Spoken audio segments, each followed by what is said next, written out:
Hello, everyone. For those that are live streaming on YouTube, we're going to be starting shortly, so just please bear with us. Thank you.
Good morning and welcome to the launch of Amartya Sen, which is the title of the book that Professor Lawrence Hamilton has put together.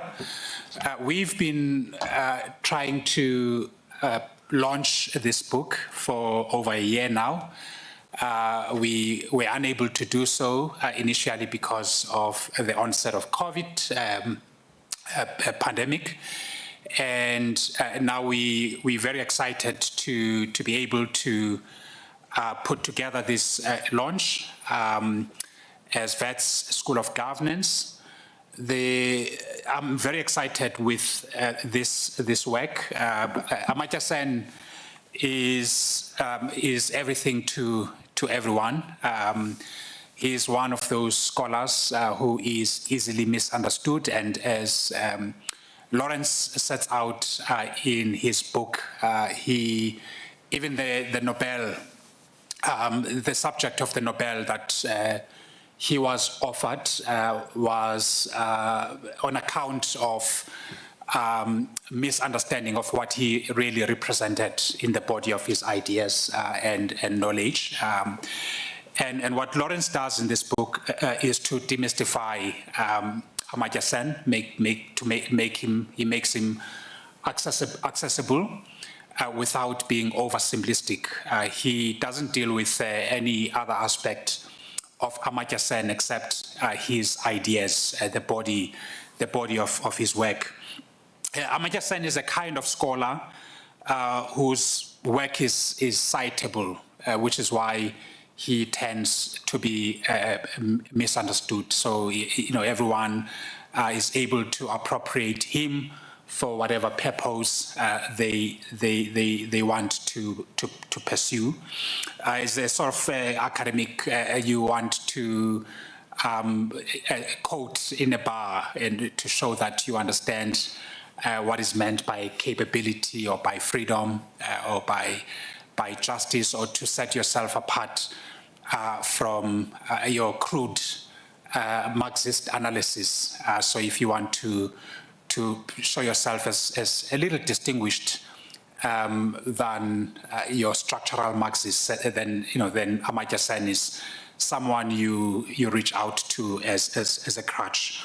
I think Lawrence Wades cuts through all of that and distills Amartya Sen's work organized along the 5 thematic areas: choice, capability, freedom, justice, and democracy. And I realized at the end of reading this work that it's not possible to understand Amartya Sen through selective reading. You've got to take all of these themes as interrelated. So you can't say you're just going to choose an element a conceptual element of Amartya Sen, you have to, because some of the gaps, I mean, each of these elements has some gaps or what Lawrence refers to as incomplete theorization in parts of his critique of Amartya Sen. And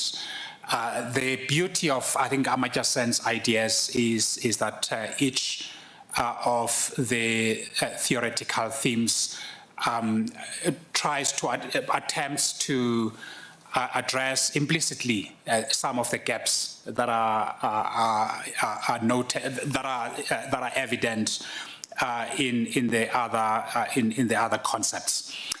So without much ado, and I forgot to introduce myself, sorry, my name is Mzukisi Kobo, or call me Mzu, head of school at the Wits School of Governance, and I have David Moore, who is, I think, a professor extraordinaire at UJ, or emeritus professor at UJ. Him and I come a long way. I don't know what he's been up to since I left UJ some three years back. So, Lawrence, we really are looking forward to engaging with the ideas you set out in this work. I think this is going to be fun. And we also will hear what the audience has to say. Please, for those who are following us on YouTube, do send through your questions. Professor Lawrence Hamilton is a professor of political studies at the University of the Witwatersrand. He has a joint affiliation with the University of Cambridge. He's part of the Saatchi Newton research professor in political theory. Looking forward to your talk. Over to you.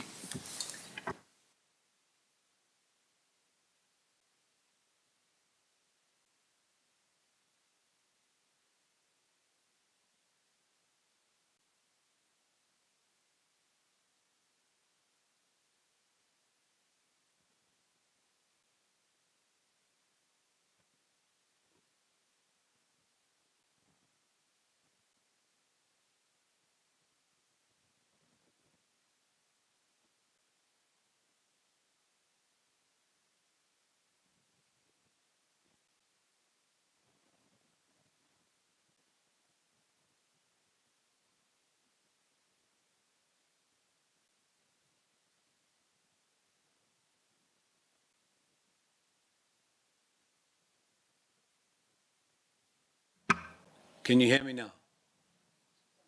Start over again. Right, quick summary. Welcome all to this book launch of my book, Amartya Sen, which was planned for just at the beginning of COVID, but we've had to postpone a number of times. And it's great to be here in person with Mzu and David. I also, besides thanking my institution, I also want to thank Newton, the British Academy, and the South African National Research Foundation, and Wits and Cambridge for supporting the creation of the research chair that enabled me to take on a project of this nature. Had I not been given this opportunity, the opportunity of this chair in 2016, which I still hold, I would probably have kept banging on my own drum and not taken on a project like this. That is, a project that is, I hope, way more useful for others than banging on about my own ideas. So what I hope is that this is a clear and accessible account both for the academic and the policy community. I also want to thank Polity and Wiley, especially George Hours, who was instrumental in convincing me to write this book. It required a bit of convincing. No slur on Amartya Sen. As you may know, Amartya Sen has written a huge amount, so taking it on was a little scary. George Hours is the best editor I've had. A huge thanks to my family, Mairead, Lorcan, Cormac and Lannick, who put up with too many absences in the process of writing this book, and to Mairead in particular for intellectual and moral stimulation, and much else. Thank you too to Amartya Sen. I first met Amartya Sen as a master's student. he supervised an essay I first wrote on him, which ended up as a critique. He was the most amazing supervisor. And soon after this book came out, I was sitting in a restaurant in Cambridge, and I got this call from the United States, and it was Amartya himself calling me from Harvard, thanking me for having written this book. Even though, as you'll see, it is not a book that is purely full of praise. It is a critical reconstruction of his ideas. I won't keep you for long, as Mzu and David will do most of the talking, or at least most of the interrogation, and then we must open up to the floor and have time for lunch. So, firstly, why did I write this book, besides the fact that George Owers was a very persuasive editor?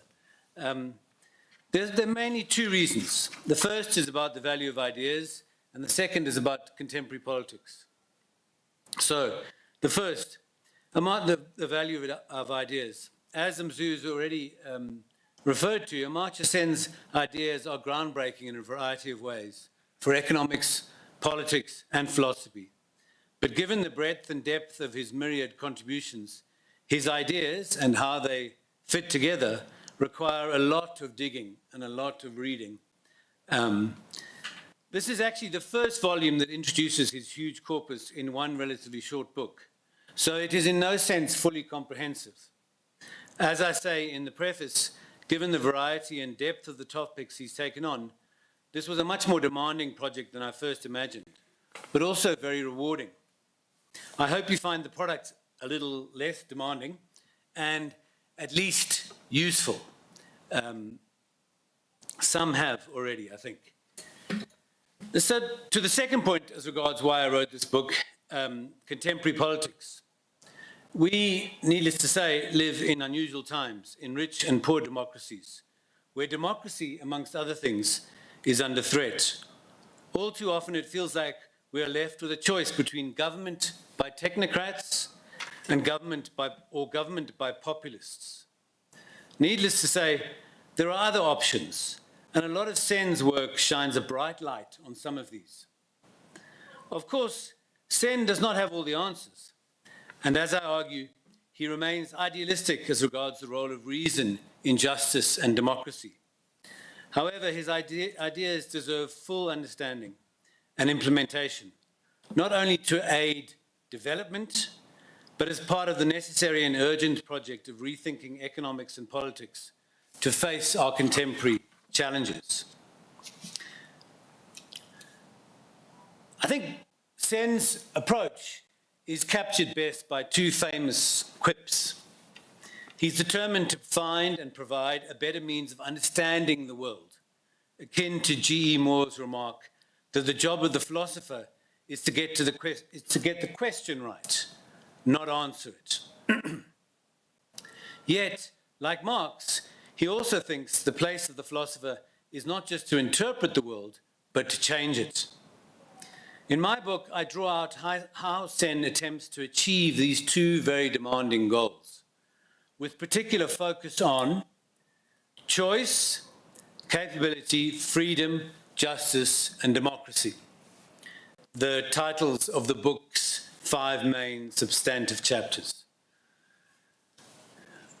The very process of coming to the choice of how to arrange the book was demanding.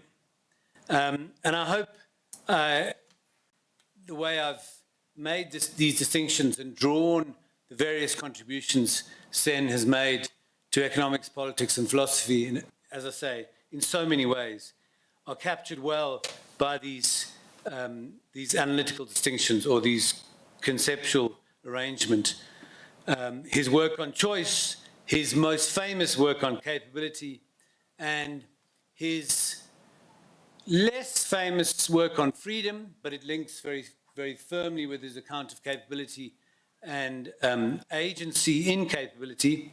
And then his much more recent work on justice and democracy, of which I'm slightly critical, but was received with much fanfare in 2009.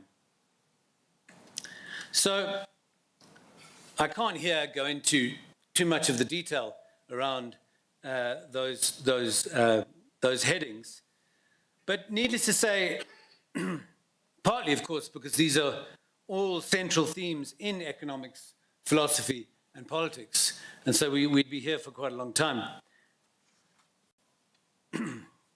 But in other words, like Sen's works themselves, this book straddles three fields of inquiry: politics, philosophy, and economics. But it's not simply a typical PPE education. For in most of its existing abstract forms, this kind of education has left most countries bereft of leadership and historical comprehension. These chapter headings may make you imagine the content of the book very dry, but while, like Sen, it deals with some difficult conundrums regarding how best to proceed given the human condition, the nature of the politics and the various existential threats we face collectively, it also tries to place the development of Sen's ideas in contexts. The book begins even with a little bit of biography, although not very much. So the first thing to say was that although it puts these ideas in the context of the ideas that Sen was dealing with, the economic and political conditions in the developing world in particular, but also in the developed world that he was dealing with. He was also, of course, an academic, so he was involved in a whole series of debates around these central ideas. And so the context that I'm talking about is mainly that context. It isn't a work in intellectual history. It isn't a work in bringing out some of the more subtle contextual components. It's an introductory work. It's a work to introduce this incredible corpus of work by one of the greatest minds the world has ever seen, I think. As you'll all know, Sen is justly famous for his 1998 Nobel Memorial Prize in Economics and for his concern for capabilities, as he now likes to call his capability approach. In this book, I show how these are related. That is, he's being lauded for his work in social choice theory and the development of the capability approach. I also show how much of what coheres his many seemingly disparate concerns in social and political theory comes out of his abiding dedication to development.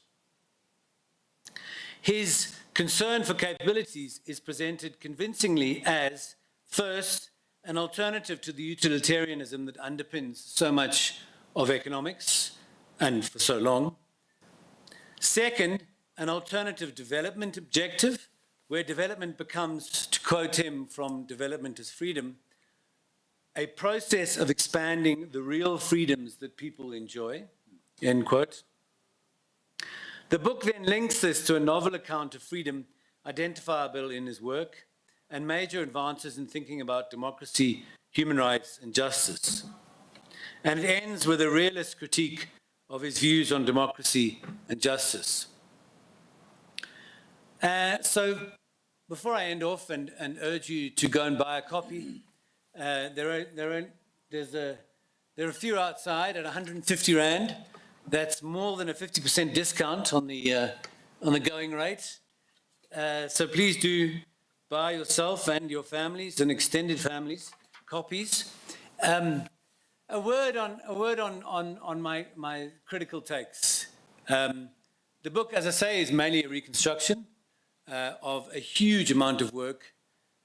So the critical component really comes in at 2 or 3 levels, and I'm not going to go into details here, but the main level is, and it's not a novel critique, although maybe the way I take it towards realism and critical theory is a little bit novel, and that is that Amartya Sen is primarily a philosopher and an economist, and the politics, or at least the analysis of power that ought to come with a political analysis, is often absent, except, understandably, when he's working with one of his most important collaborators, Jean Drèze, on his 4 or 5 books on India.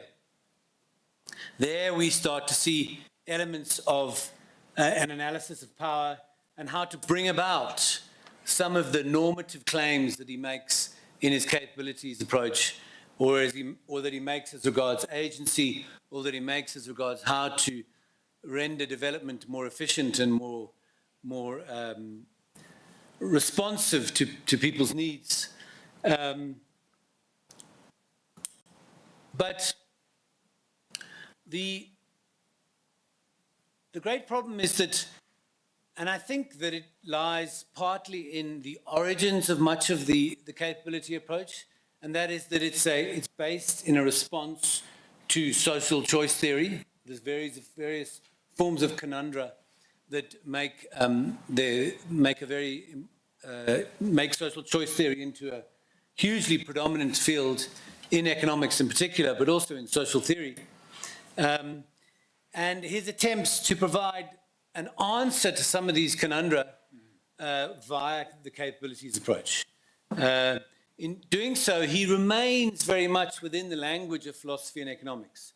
And he thinks that what we really are about, or ought to be about, is thinking about how to enable individuals in societies to enhance their freedoms, enhance their powers, enhance their capabilities. Of course, as he argues vehemently when kemparing China to Sri Lanka to South Korea to others, he sees a very strong role for the state in all of this. He still sees that the individual is an individual with this capacity that ought to be enabled to make choices for themselves about how best to live in their context. And so there is very little institutional analysis about what sorts of things in politics more generally, but in particular places and particular forms of politics, get in the way of people having these capabilities, freedoms, and powers to achieve the goals that are meaningful to them. In fact, he doesn't actually very often, besides his early work on famines and on equality, he very infrequently uses terms like powers and needs, terms that in my other work I'm very interested in extricating. So I'll leave it there because I'm sure David and Mzu will probe me more. Thanks again. Thanks, Lawrence. That was a wonderful summary. Just to check with Dave if he wants to go first. Doesn't matter to me. Okay. Go for it. Okay, go for it. Go for it. I'll come after you. Thanks very much, Lawrence. We go back a longer way than Mzu and I. Lawrence and I were at UKZN together when Lawrence arrived. And, well, recently Lawrence and I had a conversation about a particular passage in a book, in a biography of Machiavelli. And I said, read this page, do you have a strong stomach? No, I said, read this page, but don't read it while you're having lunch. And he says, don't worry, I have a strong stomach. So I think we got our strong stomachs at UKZN, as Aisha would remember as well. You know, this part of the world in general. I read the manuscript in 2018 before it was going to press, and I didn't get a chance to read it again. So you're more up to date. Your memory may be a memory of a few weeks ago, and mine is of, what did we talk about, 4 years ago. And it's something on the back cover, lauding it from Professor David Moore. It's a great book. But I'd like to maybe ask a tough question, or maybe I'll be pigeonholed as one of these structural Marxists who talks about. Although I don't think I would quote Sen in favor of a structural Marxist approach. I would critique him from what could be a more structural Marxist approach. And by way of doing that, I'll quote something in an obituary I wrote for a good friend of both Lawrence and myself, Bill Freund. When Bill died, I wrote an obituary, which I should enter in the Guinness Book of World Records, because I'm sure it has the most footnotes of any obituary. I really should try. So one of the footnotes is a quote from Bill's co-edited book with Harold Witt on development dilemmas in South Africa.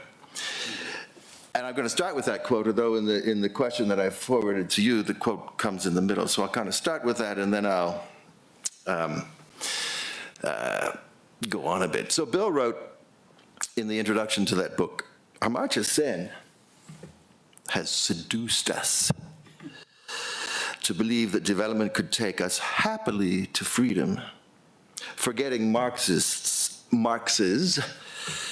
quote, within the quote, blood, tears, and age-old principles destroyed. In other words, development is about the destruction of pre-capitalist social formations, and it's incredibly violent and incredibly long. And it probably, I would jump in here and talk about what Lawrence said about how traditional PPE courses haven't created good leaders. I would say that's a very idealistic approach, because you don't actually get good leaders out of political systems per se. And I would even go farther than Bill and maybe even Marx, because I kind of have this idea that there's a holy trinity, which is blood-soaked and dirt and blood pouring out of every bodily opening. Also, the construction of nation states is incredibly violent and long and happens in, I don't want to be teleological, but these are the teleological ideas of development, and I'm not sure if Sen gets beyond the teleology on his way to liberalism. So the Holy Trinity for me is primitive accumulation, the creation of capitalism, nation-state formation, which is that Weberian ideal of territorial sovereignty and the rational bureaucratic apparatus that evolves in states. And I'm hoping that what Lawrence has talked about in his discussions of power in the books more about India, perhaps you can pull a bit more about Sen's ideas of power out of that.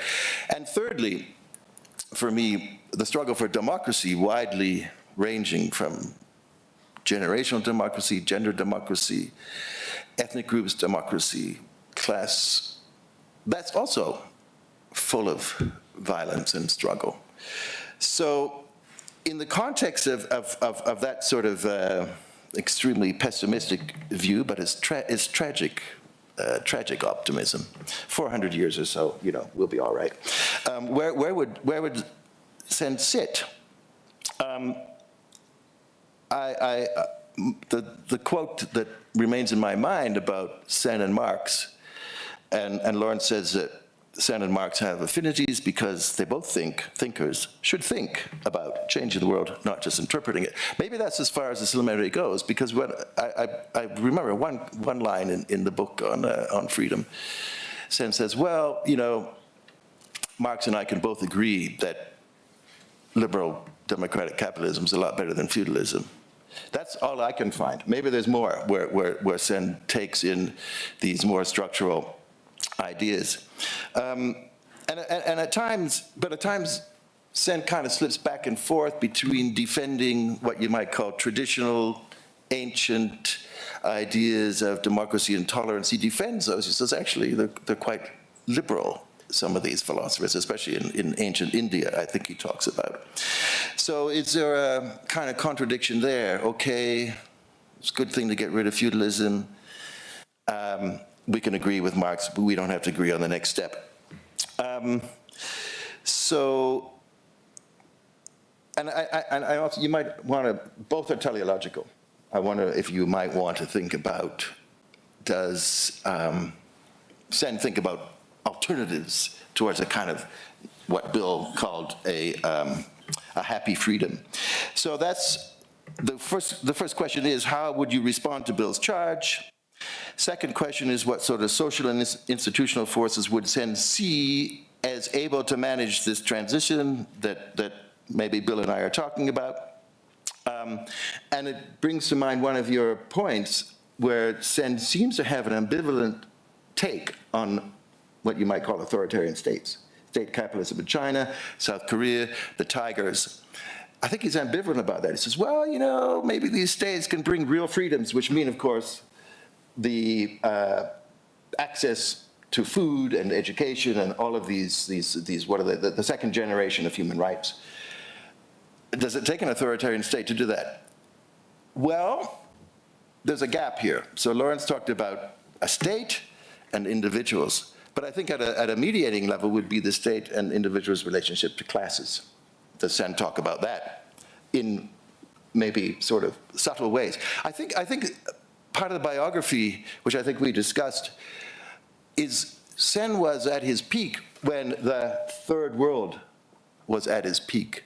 There was a new international order of new international economic order developing. UNIDO was the United Nations Industrial Development Organization was projecting massive levels of industrialization in the third world. It was catching up in the 70s, and Sen had friends like Mahbub al-Haq, the Pakistani guy in the UN who was really radical. You read his stuff, it's really radical third world stuff. So Sen was in that environment, which was a moment in history which slipped by with the advent of structural adjustment, rising interest rates, third world debt, the whole story that you're probably all quite familiar with. So I'm just wondering to what extent was this moment in history fundamental towards Sen's way of thinking.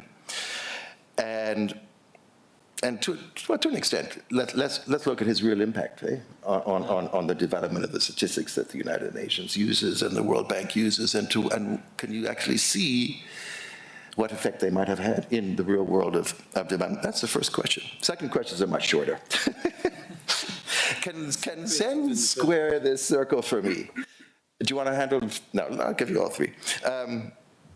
Can Sen square a circle for me? I seem to recall and I might be wrong here, my memory might be all wrong, in what seemed to be a defense of traditional values. So, you know, women's rights in Muslim societies, right? Young people's rights in African societies, generational difficulties, all those sorts of things that seem to be liberal, gender, progressive stuff. If I remember correctly, Sen kind of says, well, it's okay if people who liberals think are oppressed think that that's freedom. It's fine. But how do we find out that? Because there's kind of this idea that, well, everybody's kind of democratic, people really agree in different ways, and so otherwise let's just... So can we square that circle? Am I right about the circle, or am I right about the square? I'm not sure. Or do we have to go back to Isaiah Berlin with this sort of let different cultures tolerate each other somehow? How do we do that? I don't know if Sen, that's more into sort of justice and politics. Third question is not directly related to your book, but an article that I've read many times of yours, you know the one I'm going to talk about, is a comparison of, and there may be interesting sort of decolonial thinkers here, radical Marxist thinkers about African political economy. Lawrence has written a really interesting article in Theoria comparing Amartya Sen and Amilcar Cabral. I don't see anybody gasping. Come on, say, what? Really? How? And I guess it would be interesting to compare, what would Sen say about Cabral's ideas of political participation, war, liberation struggles, that sort of thing? Again, there's sort of a Cold War context there. Is there a decolonial reading that you might be able to put on Sen and Cabral that might bring them together? Agency, things like that. Okay, so there's three questions which you could answer if you want. Thanks very much for really, for good books in general, and so on. Many thanks, David. Those are challenging questions. I'll try to take them in order. The first one had quite a few sub-questions or sub-components. So forgive me if I miss any of those. I mean, the first two things, I suppose, to say about Amartya Sen and development and Amartya Sen in general is that he's much more of an optimist than most of us. Most of us in the academic world, tend to end up in quite pessimistic positions. So I've noticed in many of his works a deep-seated optimism about the capacity of ideas and particularly, I suppose, his own arguments to convince and persuade others to carry on in development and in politics in a way that, betters our conditions. And then the second is, and it's related, of course, he has, and this comes out very firmly in his account of democracy, he has a really deep-seated belief, I suppose you'd call it, in the function of conversation, in the function of talking and analyzing and not necessarily reaching consensus, but at least resolving our problems, whether they're economic, philosophical, political, via deliberation. And that's why I basically put him amongst the group of what in political theory we call deliberative Democrats, although he may not agree with that completely. But he's got these two very firm beliefs, and I think that they are maintained throughout his career and life. In fact, he has said, and this comes to your point about development and capitalism. He said, I wish I had the quote to hand, but he said when talking about development and against some of the sort of firmer structural Marxists potentially, he said to be against markets themselves is equivalent to being against discussion or against language. I think he used the term language. So for him, like Marx, as you say, markets are a hugely liberatory force. The problem is not markets themselves, it's the problem of entry into markets in a way that is oppressive or disempowering or exploitative. And so much of his, and this also speaks to your issue about context and time, much of his concern in the early work and the work on development is around how you get people out of conditions in which they're not active, generative members of market society into market society, okay? It's not so much the question, the more Marxist question of destroying capitalism, because capitalism has effects, because capitalism rests on exploitative markets. He would say, no, it's not, the exploitation is not the consequence of market society. The exploitation is a consequence of the various political and legal arrangements that have accompanied market society. So in that sense, it's not a Marxist argument in the sense that it doesn't suggest that, capitalism is, although I'm not sure this is fully Marx's own argument, but let's just call it a Marxist argument, that is that the idea that the economic sphere is determinant of everything else. Okay? In other words, that capitalism generates a certain way of exchange, and in that way of exchange, in those forms of exchange and production, it cannot continue without exploitative arrangements. He, while not throwing out the fact that, of course, there's massive inequality, poverty, all of the things he identifies, and exploitation, he doesn't lay the blame at the door of markets. He does lay the blame at the door of something that you might call capitalism, because capitalism for him is something bigger than markets. It's a political, legal arrangement as well. And yeah, so similarly, he's not a Marxist in the sense, I'm not sure if I understood you completely about this idea that Bill suggested that development is about destruction. I didn't know exactly what you meant. Destruction of older traditional forms of being? Well, I mean, that comes actually to your third point.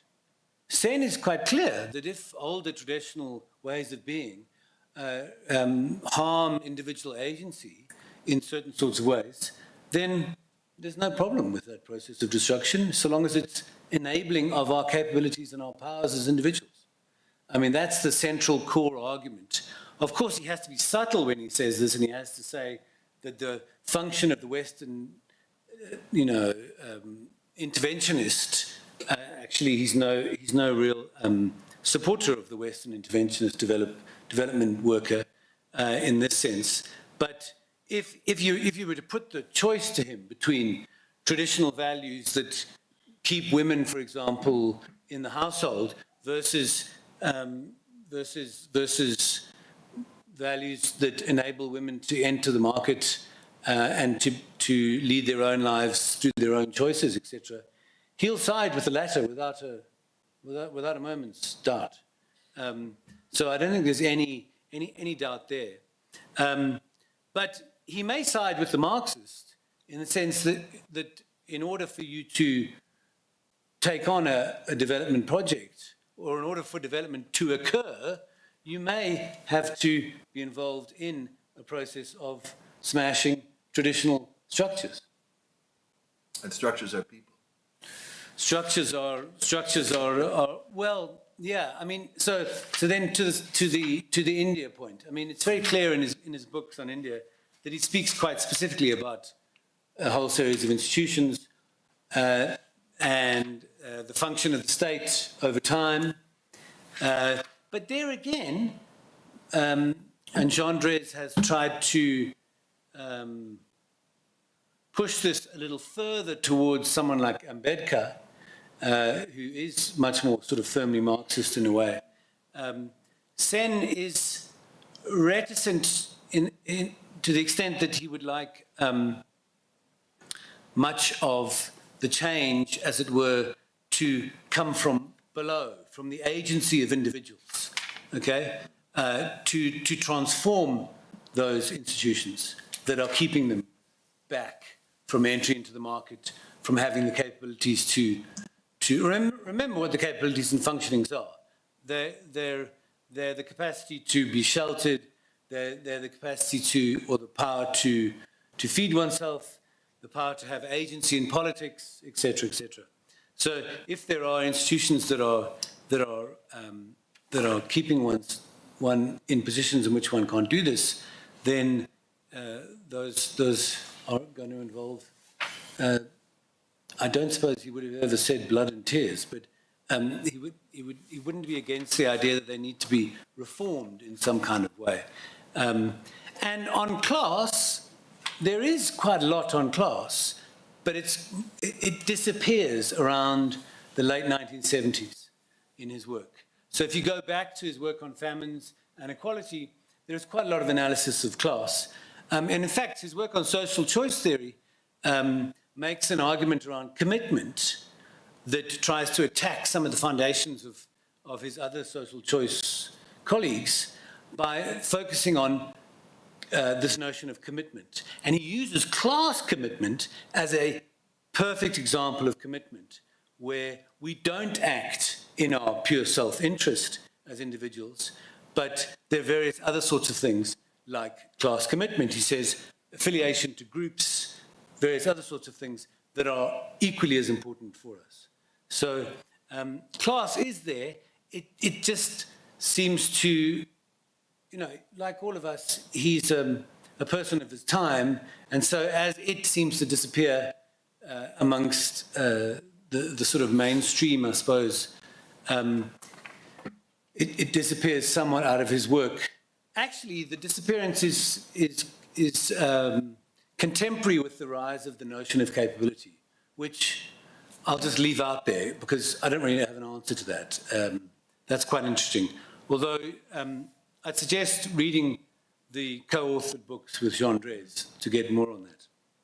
So I've kind of answered the traditional values focus. I don't think, I can't recognize Sen in the quote around traditional values. You know, maybe I'm being too simplistic about that, but I can't recognize Sen in that. And then the Cabral and Sen, part of the point of that article, and I'm glad you liked it, is that it's about drawing two individuals who grew up in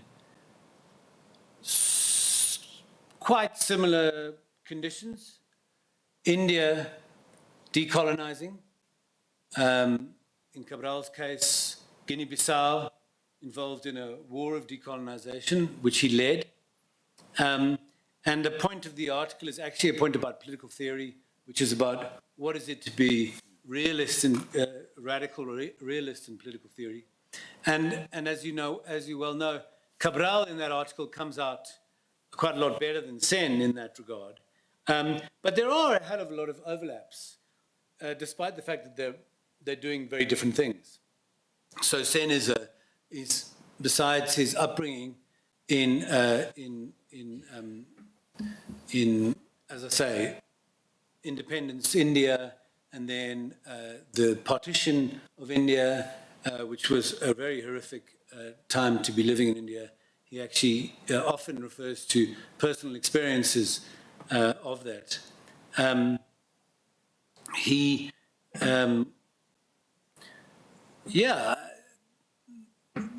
The answer to this question, I think, takes us back to the question of Marx eventually, because the overlap is effectively about agency and what's required for agency.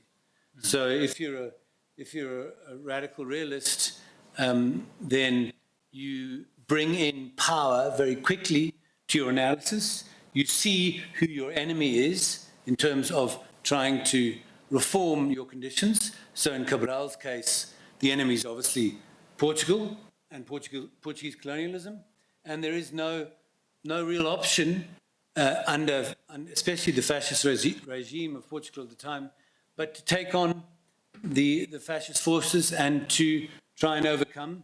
And in doing so, he writes a great deal, and a lot of it is a kind of mix of ideas about war strategy and decolonial strategy. So you can give that a very interesting decolonial reading, and strategy around how to generate not just participation.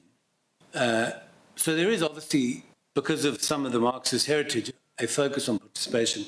But actually, because of his training as an agrarian economist, there's quite a lot of focus on some quite basic issues about, what's required for, better shelter, what's required for better crop production, what's required to get a very impoverished country out of high levels of poverty, and under Portuguese colonialism, at least, huge inequality.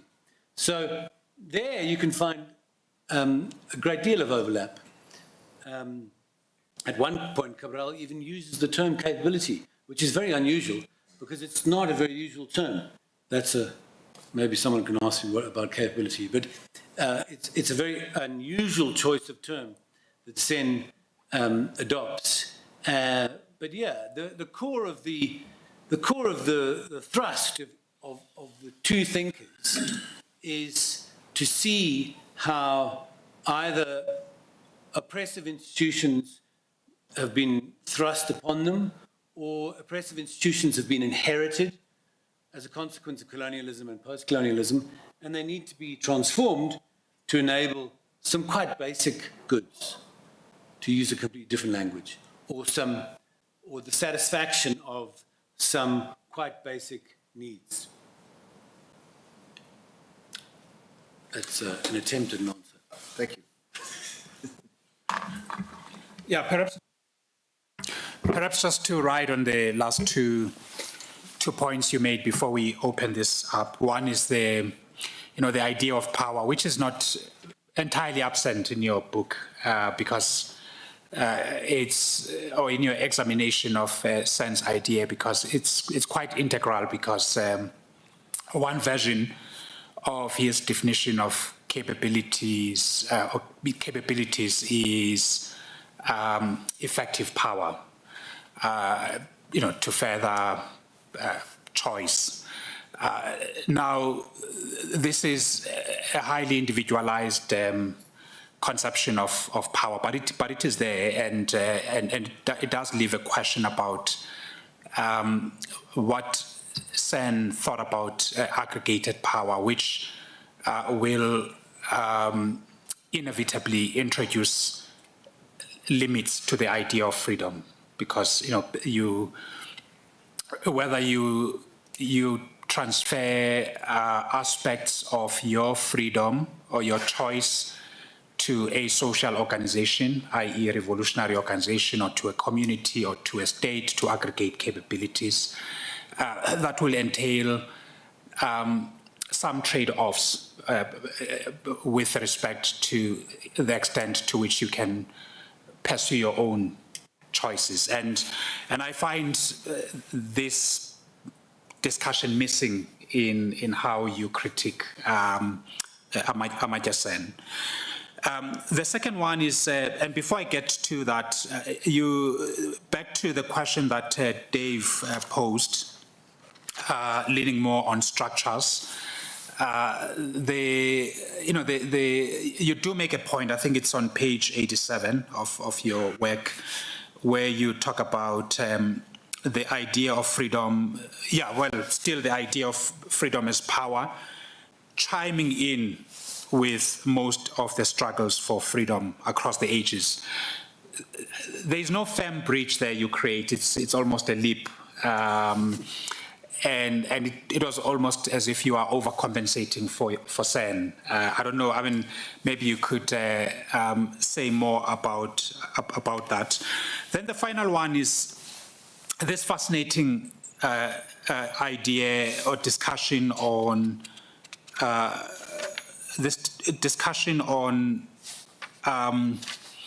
on self-interest and Sen's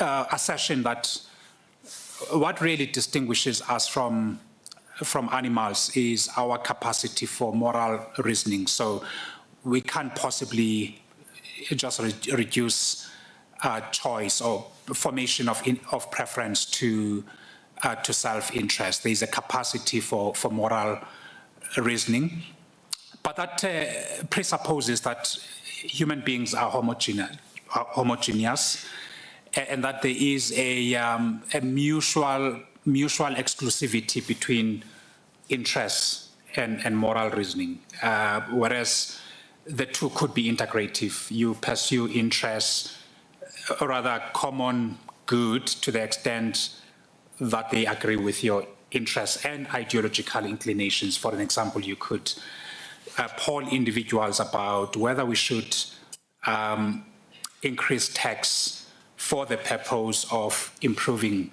public hospitals for all. You may get different outcomes, so individuals may calculate their choices differently to when you ask a question whether we should increase tax so that we increase welfare distribution to a certain group of people, not everyone. And the calculations there will not be about common good, but will be about self-interest and how people, how individuals evaluate their own moral choices. And that leads us to another question about how do we really evaluate moral reasoning in the context of plurality. And then, I mean, the deification of rationality in aspects of this work is a little discomforting, because there are psychological limits to rationality, not so much in terms of acute mental disability, but the limits intellectual capacities to explore. I mean, that's kind of an elitist way of presenting it, but I would say it is a reality, conditioned as it were, and maybe back to Marx, by the structural conditions that individuals grow up in and how they form choices. And those structural conditions may not necessarily be to do with capital, but they may very well be to do with traditional societies. So I find that missing, as well as, of course, other repertoires related to religion, self-esteem, which may limit the extent to which individuals understand the boundaries of choice. So I don't know if you had this at the back of your mind, or they sort of buried in detail in the book. And finally, one of the aspects that I liked, but you seem to have dropped fairly quickly, is where you discuss,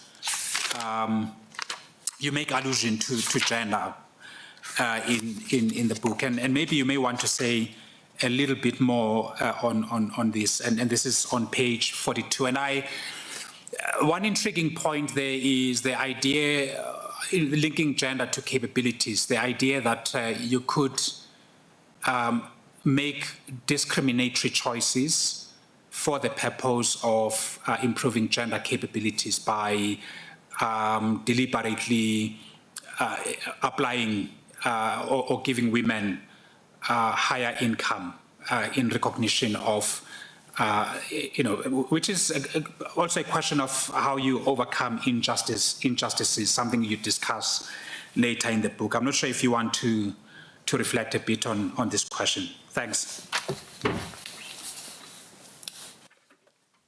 Wow, thanks, Mzu. That's, again, another whole raft of really interesting questions. Particularly, well, let me say that I'll try and talk about the first two together, okay, to limit the discussion a bit. So capabilities and effective freedom, or rather capabilities and effective power, and it's linked to freedom. And this important point that you make about the sort of aggregative issue around power. Just to say, as a starting point, of course, social choice theory, in a sense, not his starting point, but the thing for which he gets the Nobel Award mainly, and one of his major contributions, is, as you know, fundamentally concerned with that aggregative issue, right? Yeah. So the social choice question is, how do you get from a single individual choice to a collective outcome that doesn't break various conditions? It uses very complex language to get there. But so just to say that the aggregative question, maybe not so much in terms of power, but the aggregative question is clearly always at the back of Sen's mind in the later work on capabilities and freedom, partly because, of course, that's the central concern of much of not just social choice theory, but of course much of political theory. There's not really that much choice. There's not really that much point against a whole raft of liberals that have run the world of political theory for a long time. There's not really that much point in getting your argument nice and clear for individual action if you can then not say that very much about how that transfers to collective action. Yeah. Because, of course, politics is always about, or mainly always about, collective action.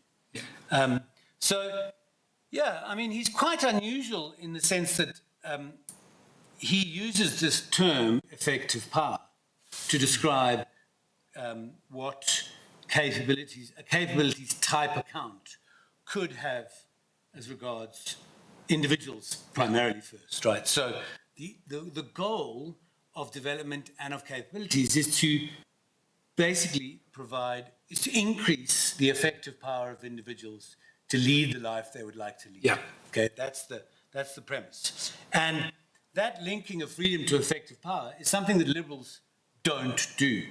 in their conceptual views. There is a kind of a horror for various reasons, both conceptually and politically, of linking the two.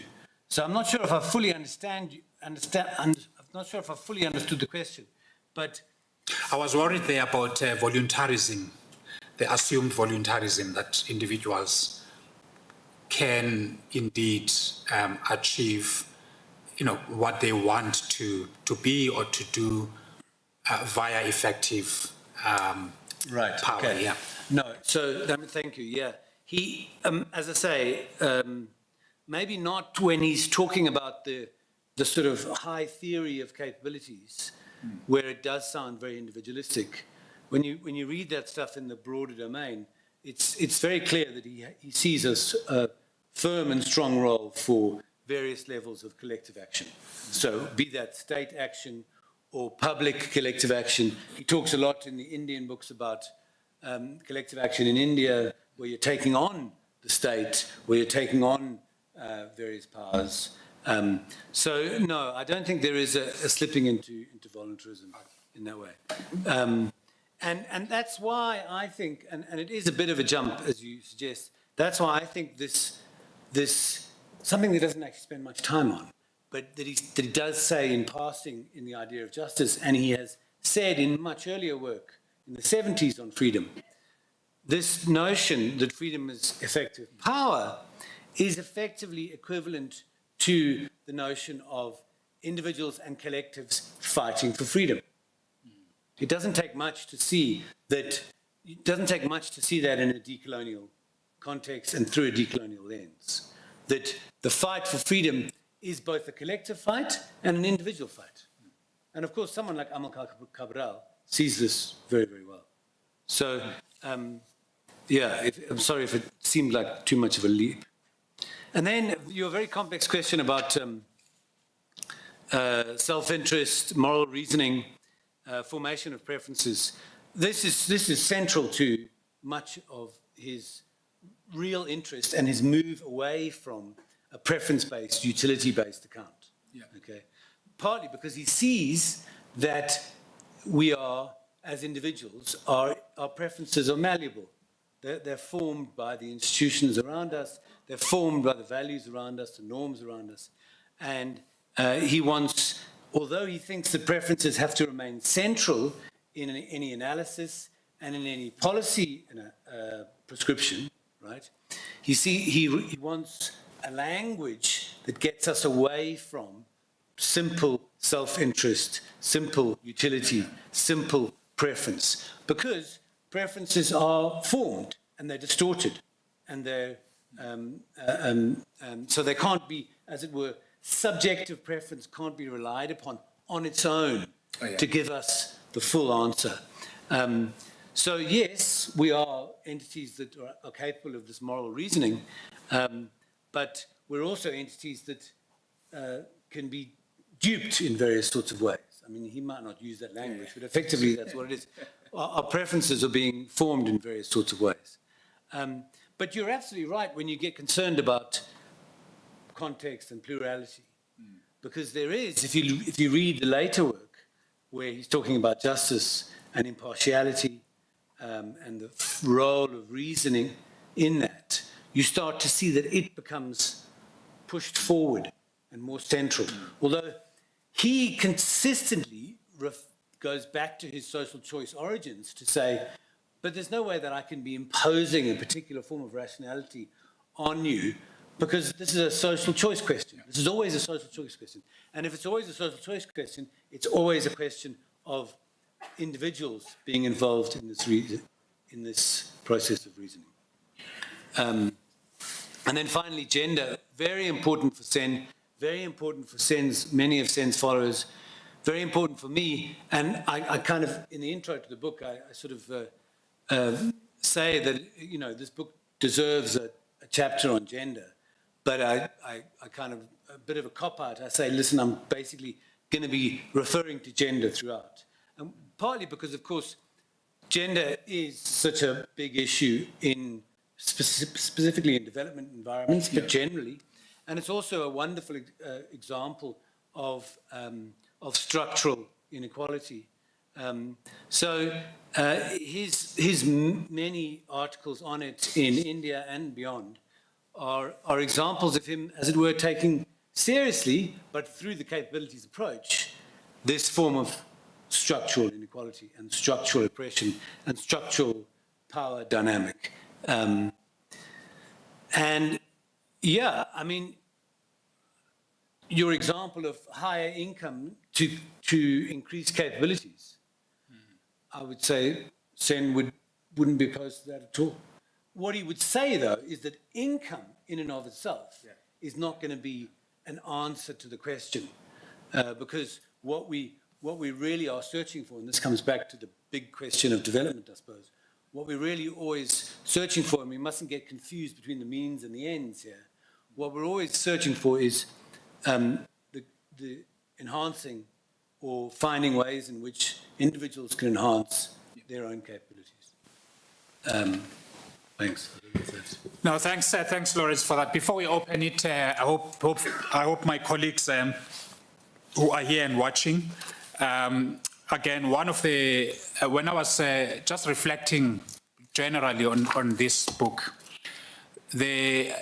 one of the things that excited me the most was that it provides the PPE we are lacking in public policy. And I really think that it would be wonderful for public policy teachers and students to integrate this work, because we kind of do public policy in a very dry way.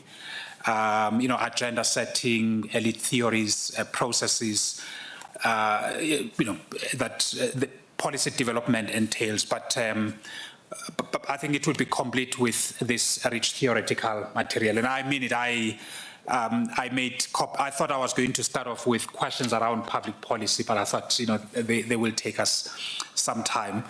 Having said that, we now open it up to discussion. Anyone wants to ask questions, make comments? Any thoughts from online participants? Sure, Christine, go ahead. Maybe say your name and what you do.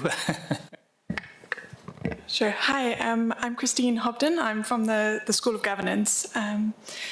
And I'm a political theorist, and this question is going to be more about method, I think, than the substance of Sen's work. Because I was interested in the relationship between the words that kept popping up of optimism, pessimism, and realism.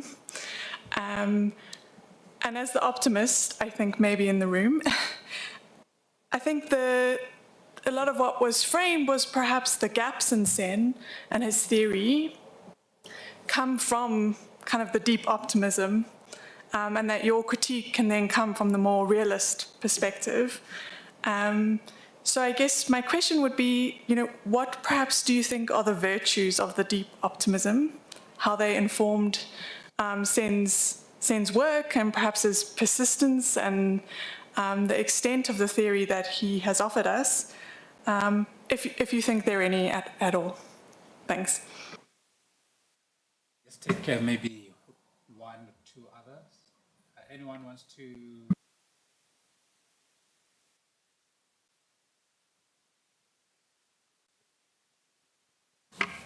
Many thanks, Christine. It's a fascinating question.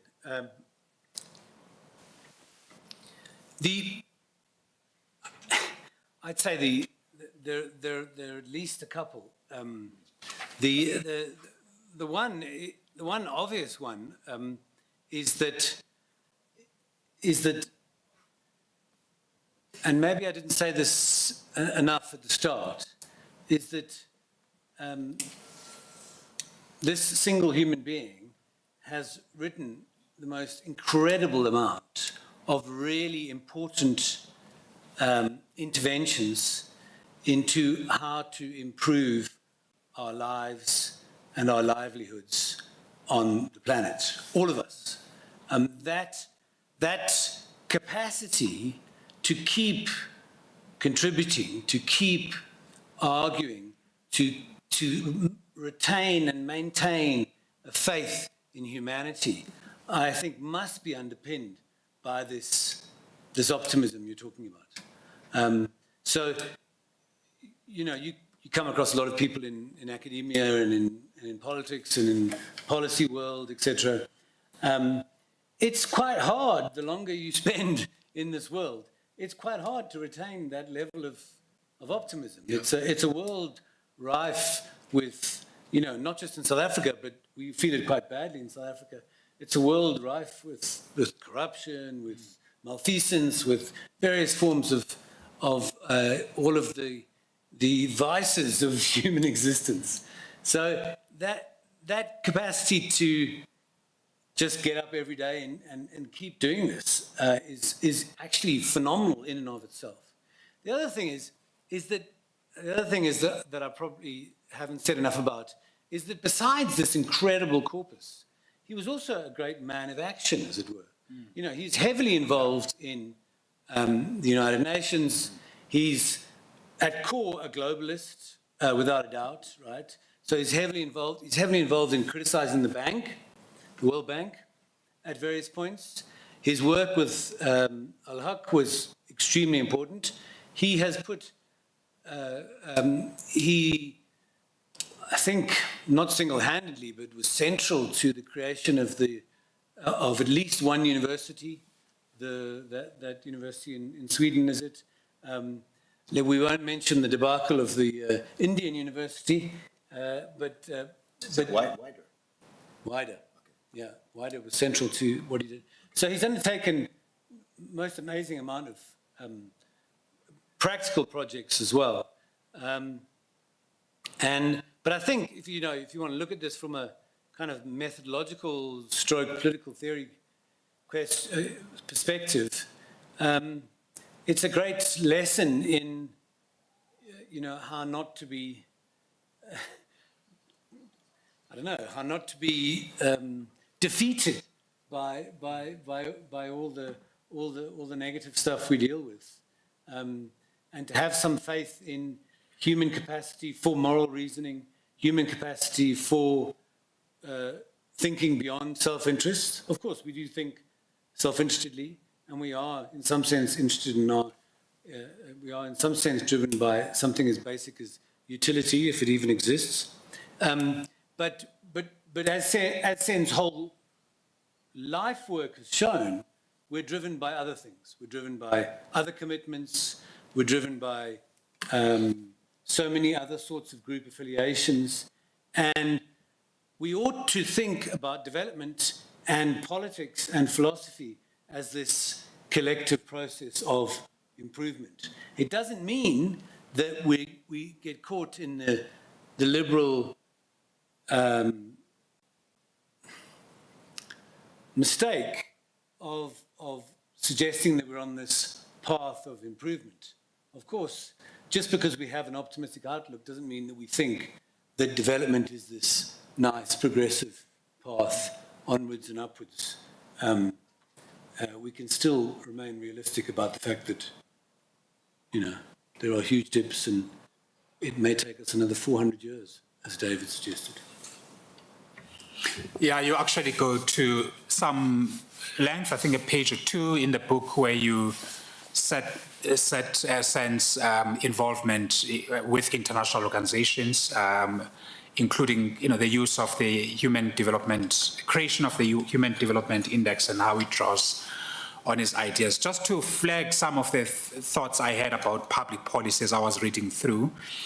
One was just thinking about the debates around social relief for distress and the basic income grant, not as an end in themselves, because I think Sen would repudiate that because they are limited to income, but as enhancement mechanisms to maximize choice and freedom, even if on the margins. So that was one that came to mind. The second one was an area that I've been following for a long time, multilateralism, especially the debates, or rather the tensions between developed and developing countries, say in the WTO, calling for special and differential treatment beyond just aid for trade, which would be more on the income side, but to invest a panoply of resources and capacities to enable greater voice and representation. Someone has actually done work using Sen's capability idea. I think Faisal Ismail at UCT, who spent years in debating these issues in Geneva as a diplomat. The third one is around notions on state capacity or state capabilities as a form of aggregated power, in contrast to, say, a developmental state, which would be more welfarist.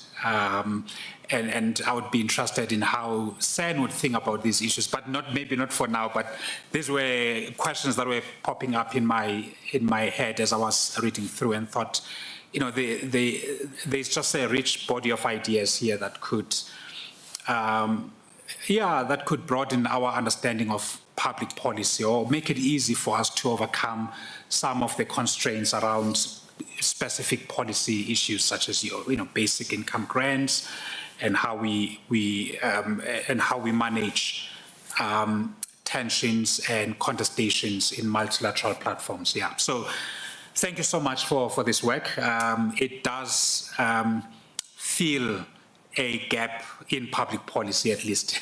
So, anyone else before we ask you to sum up and maybe have some closing thoughts and let us into your secret chambers about what you're thinking next? Okay, over to you. Please, yeah, then you can just round it off, yeah. Hogging the floor, us. Well, you're younger than, anyway, you're all younger than me. But this issue of rationality and state action, there's a real rationality to, well, let's just call it rent seeking. There's a rationality for people in the state who are corrupt and even inefficient and ghost working and all of that stuff. There's a kind of rationality there which fits in perhaps some ways with this moral rationality you're talking about. And then there's a collective self-interest. You can see everybody in the state sitting around being really corrupt. But again, catch me if I'm wrong, Sen says that that's not in the long-term rational interests of these state actors, because society is going to crumble. And there's going to be a lot of sick people who aren't very good workers, and there's going to be, I guess if you push the Cabral relationship, there's going to be revolt of all sorts, whether it's social banditry, which is criminality, whether it's the days of July in Durban, that's the last time we were speaking together on a panel. So all of those aspects of a certain type of rationality, which may even feed in with a rationality from a different culture or a different mode of production. What does Sen say about that, firstly? Does he say anything, or what might you say about that? And has Sen written anything about Donald Trump? At the end of democracy at Sweden. I'll answer the last first. And thanks for those words about public policy. I'm really, if you're right, I'm extremely satisfied, because for me that's really, really vital, and that would be, I'd begin to be satisfied with this book if that were the case. Because obviously it's not just a matter of, academic enterprise. It's a matter of enabling the process of making good public choices. That's the really core matter. And under the conditions that we've experienced quite badly recently in a place like South Africa, and in a place like that you've studied for a long time, Zimbabwe, it's very difficult to see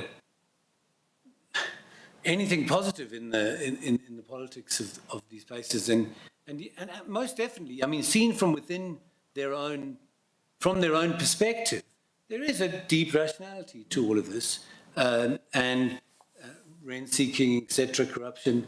There is a deep self-interest and a deep rationality. And I don't think Sen would be opposed at the idea that you've got to, the kind of old Geertz idea, the anthropological idea that you can generate you can explain any condition by getting into the shoes of those involved. It's not that they're somehow completely distorted in their humanity or their view of being or how to live. Their conditions have become such that it becomes rational to be like that. The conundrum is how to turn that around. Or I suppose from Sen's more privileged perspective in the North, where he spent most of his time, the conundrum is how to maintain situations in which the state is acting, and I say the state, I mean, he's not wary of the state, he's the opposite, right? He sees ultimately the state is the collective agent. Despite being a globalist, right? He sees, of course, that the UN and everything else are also important collective agents, but the state is an incredibly important collective agent.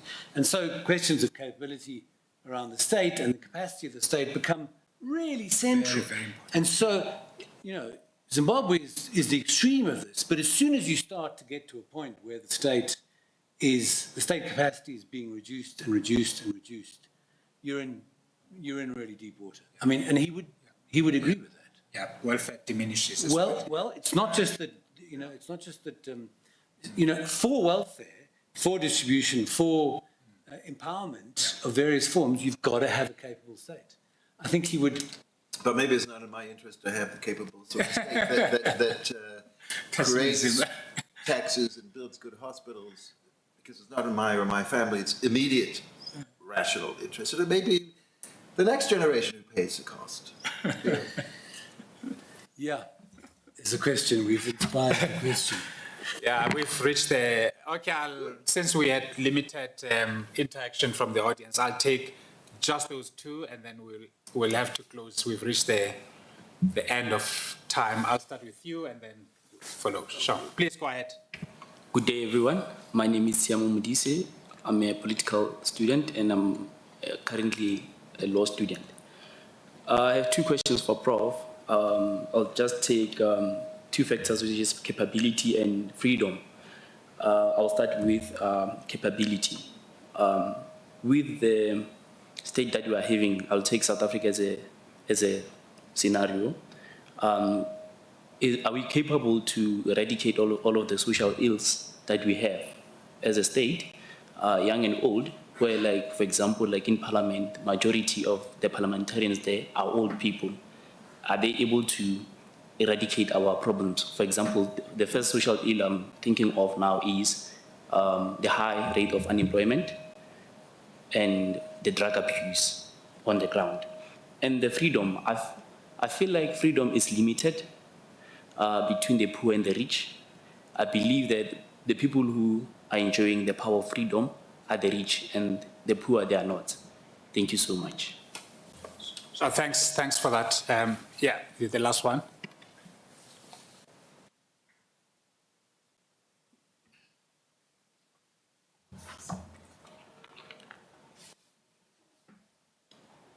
Maybe you'd have to turn yours on. Thank you so much. My name is Thabo. I'm from the Student Representative Council, the Office of Policy and Transformation.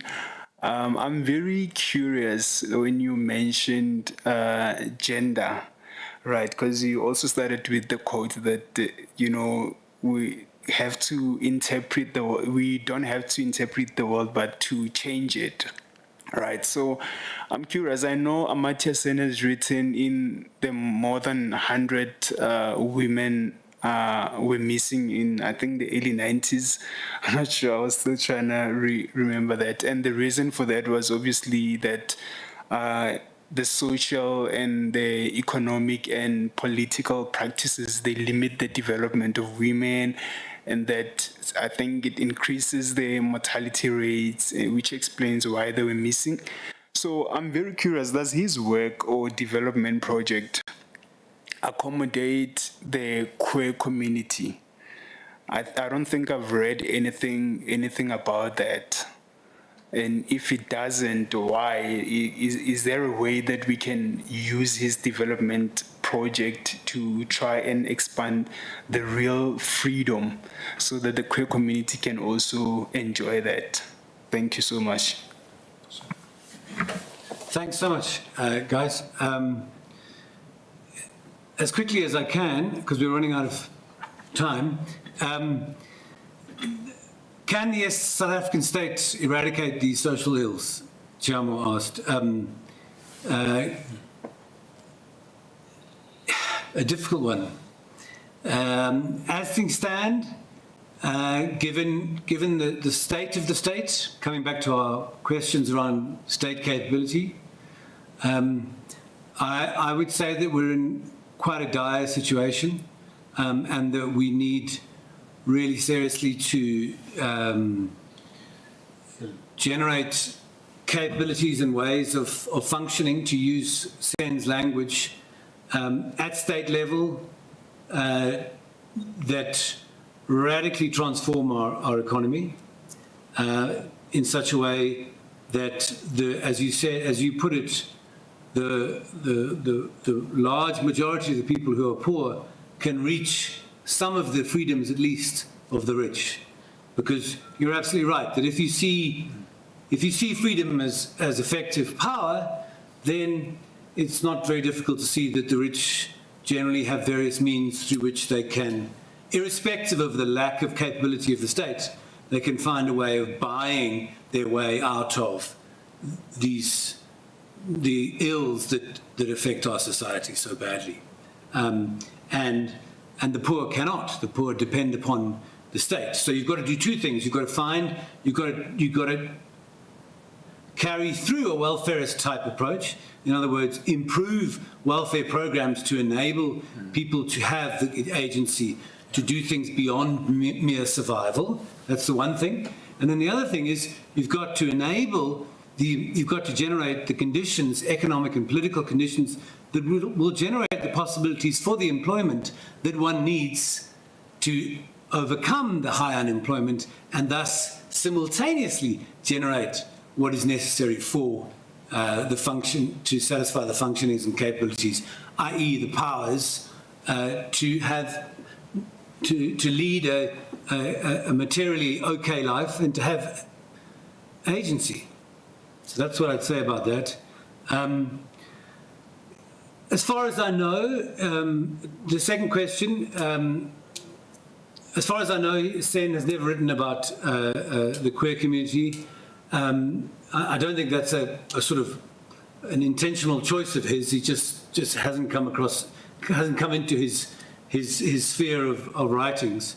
As I say in the book, though, if you take his accounts of inequality with capabilities and freedom, what you have is the basis of a very interesting form of intersectional thinking around various forms of inequality.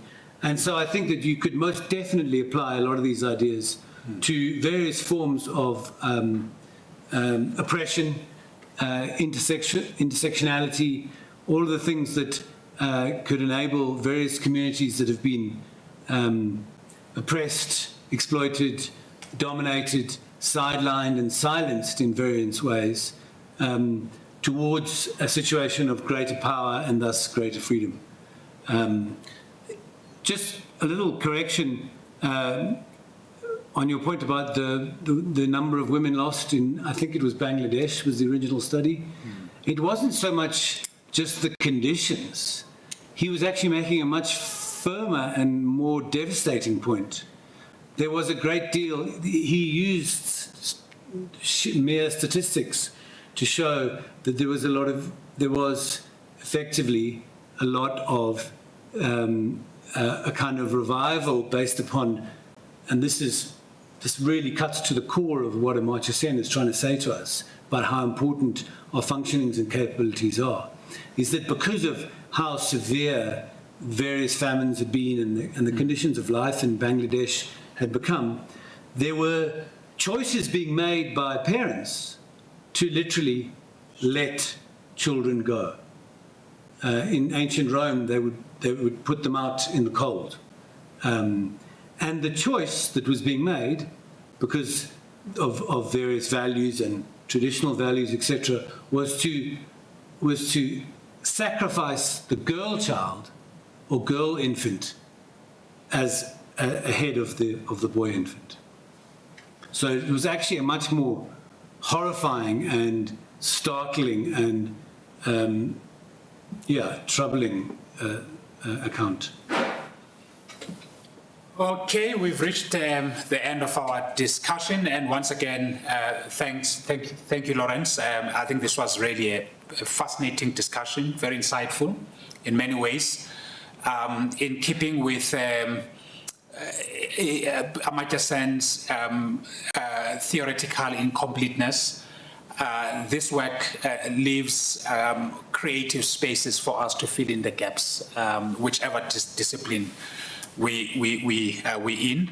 And thanks, Dave, for those questions. I thought you were going to react badly to my opening remarks, so but you've mellowed. All the best with your next work, which you shared offline. So I hope that goes well. Thank you so much, and enjoy the afternoon. Many thanks all. Bye-bye. Thank you, Commander. Thank you so much. That was good. Yeah, that was really good. Thank you. Yeah. Does Martha Nussbaum get into the question that he was asking? Yeah. Yes.